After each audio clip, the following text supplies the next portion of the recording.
Welcome to the series of part 3 of parts of speech in grammar. So let's get started. Firstly, we will revise what we have learned previously. पहले हम ये देखते हैं कि हमने last videos में क्या पढ़ा था. In the first video we discuss about noun and their two classification. जो फर्स्ट वीडियो थी उसमें हमने डिस्कस किया कि नाउन क्या होता है और उसकी दो क्लासिफिकेशन देखी. Which were they?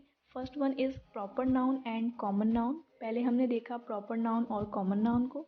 Second one was collective noun. फिर हमने देखा कि कलेक्टिव नाउन क्या होता है.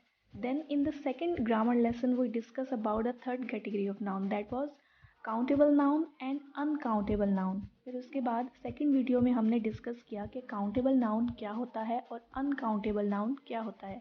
If you haven't watched those videos, I will provide the link in the description. Now let's look into the last category of noun that is concrete noun and abstract noun. अब हम देखते हैं last category of noun को जो कि हमारे पास है concrete noun और abstract noun. First concrete noun. Concrete noun क्या होता है? Concrete noun that can be identified from any of our five senses.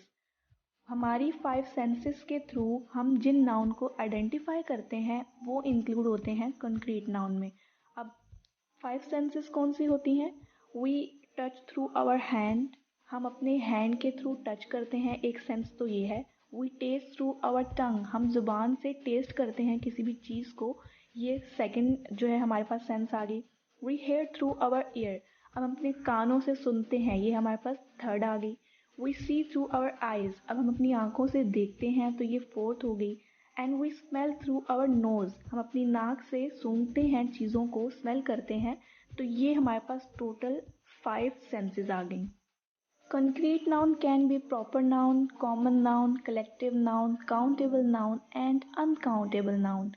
Concrete noun proper noun भी हो सकता है, वो कॉमन नाउन भी हो सकता है, वो कलेक्टिव नाउन भी हो सकता है, वो काउंटेबल या फिर अनकाउंटेबल नाउन भी हो सकता है.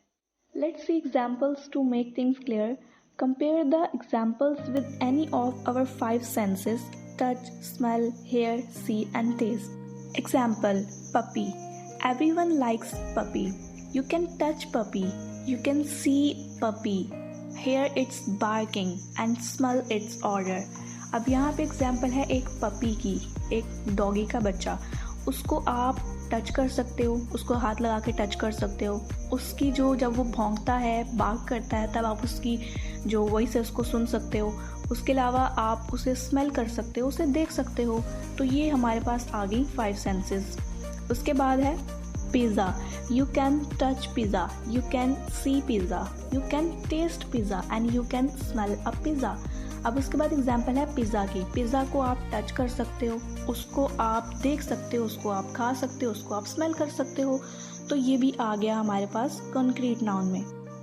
उसके बाद एग्जाम्पल है noise. No one wants to hear a noise. कोई भी शोर नहीं सुनना चाहता. You are using your ear as a sense. अब यहाँ पे आप कानों का यूज़ कर रहे हो as a sense. So puppy, pizza and noise, all three comes in the category of concrete noun.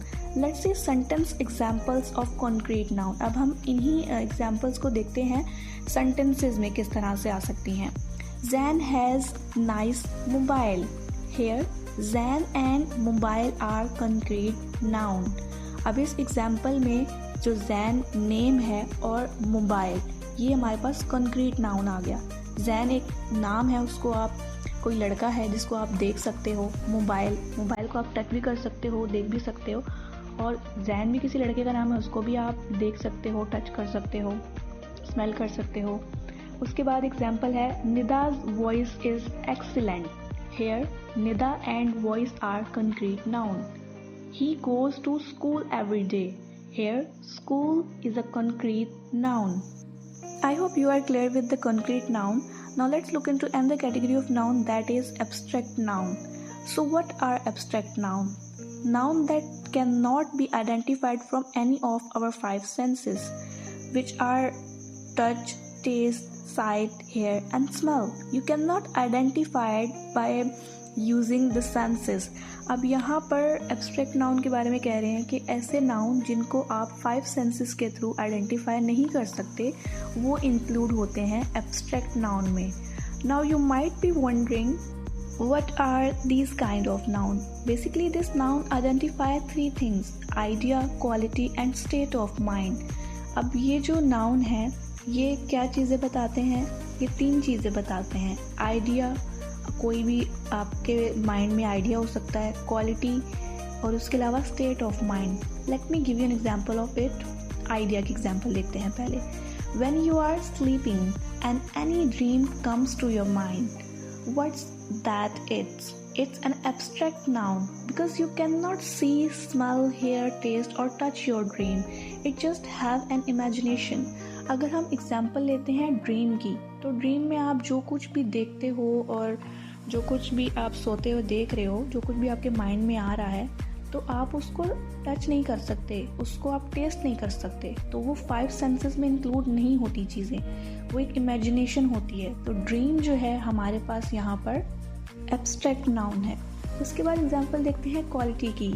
You might be having quality of very kind. It denotes that you are a very good person, but you cannot use 5 senses for understanding that. अगर example लेते हैं very kind की, तो very kind जो है एक quality है, किसी इंसान की क्वालिटी बता रहा है कि वो अच्छा आदमी है। तो आप इसको 5 सेंसेस के थ्रू अंडरस्टैंड नहीं कर सकते। तो यहाँ पर वेरी काइंड जो है हमारे पास एब्स्ट्रैक्ट नाउन हो गया। And then next example is state of mind. It identify your state of mind. Here in the image of the girl, she is very happy. एक लड़की की यहाँ पे इमेज है जिसमें लड़की दिखा रहे हैं कि बहुत खुश है। तो उसका जो खुश होना, उसका हैप्पी होना स्टेट ऑफ माइंड है। Here also you cannot see your happiness. आप यहाँ पर उसकी हैप्पीनेस को देख नहीं सकते, टच नहीं कर सकते, स्मेल नहीं कर सकते, किसी भी तरह से 5 सेंसेस का यूज़ करके नहीं देख सकते हैप्पीनेस को। Basically they are feeling that any person has. You cannot see 5 senses to get the state of girl. Let's see some more examples. अब हम examples देखते हैं sentences में किस तरह से आएंगी। Amir is very intelligent boy. Here intelligent defines the quality. Intelligent जो है यहाँ पर abstract noun है जो कि ये बता रहा है कि quality कैसी है आमिर की। So it is an abstract noun. Our friendship will last forever. Here friendship defines the relationship between, so it is an abstract noun. It is my pleasure to welcome you all. You cannot touch pleasure and hear its noise, so pleasure is an abstract noun. अब यहाँ पर भी pleasure जो है वो हमारे पास आ जाएगा abstract noun, क्योंकि इसको 5 senses के थ्रू आप आइडेंटिफाई नहीं कर सकते। Now let's see some combination of noun, concrete noun and abstract noun. Ikra is very emotional person. Here, Ikra and person both are concrete noun. Emotional is an abstract noun. Laiba is a beautiful girl.